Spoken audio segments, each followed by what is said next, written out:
Welcome back everyone, I have a very special video for you today, and that's on Kingdom Hearts.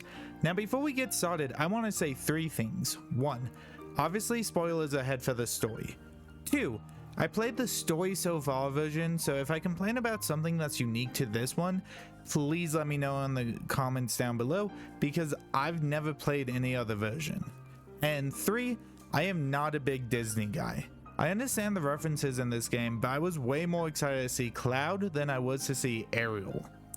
So with all of that, let's see why Kingdom Hearts is so huge in the gaming world. And yes, if you did not know, this game is very important in a lot of people's eyes.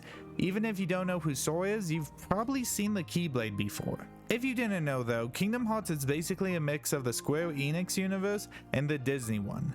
We see characters like Ariel, Dumbo, Hercules, and yes, even Mickey, who plays a somewhat important role in this universe, being the king. But we also see characters like Aerith, Squall, and Cloud has such an underrated design and no one ever talks about this. With all of that aside, we jump right into one of the best opening songs in any video game.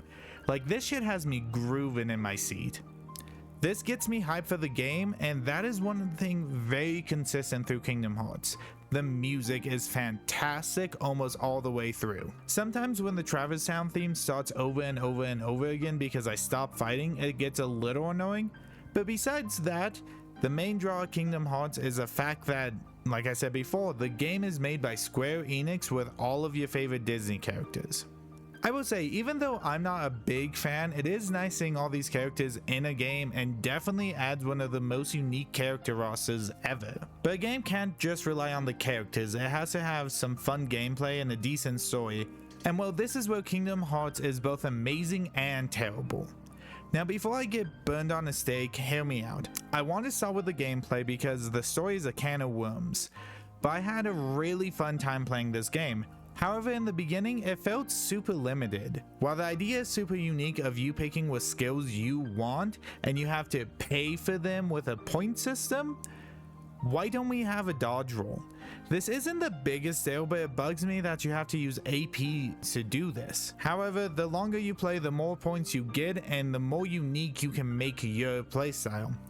This is the part I love. By the end of the game, I had a really good understanding of what I can do and how much AP each combo would cost. But of course, being a Square Enix game, you do have a party, and having Goofy Goof and Donald Fauntleroy Duck, yes, those are their real full names, is a really fun concept to me because they aren't like edgy or anything, it's just Donald Duck and Goofy.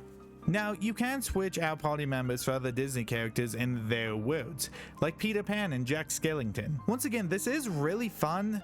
The only complaint I have is I almost wish you could use them in other worlds or at least an arena. But at the same time, I really only used Mr. Goof and Mr. Duck so I can make them as powerful as I can. I do have one more thing to mention before I move on to that story, and that's the bosses.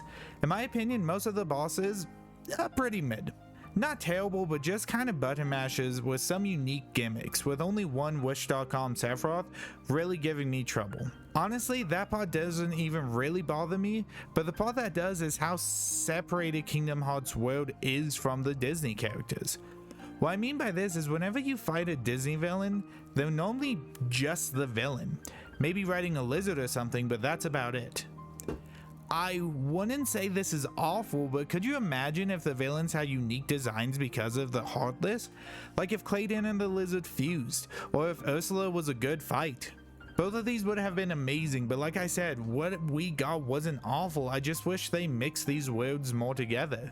However, with all of that said, I did end up really enjoying the gameplay, but I just wish the beginning of the game was smoother and didn't take as long to get things going. Now, however, it's time for me to open wherever the fuck the story is.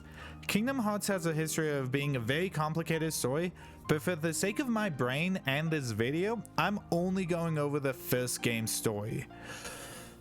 Sora's love interest Kairi and his emo boyfriend Riku all want to escape Destiny Island and find the One Piece. However, every time they set sail, their boats gets destroyed, until one day a lot of gremlins called Heartless attack the island. Sora unlocks the Keyblade, but Sora loses the fight and gets sucked into a black hole.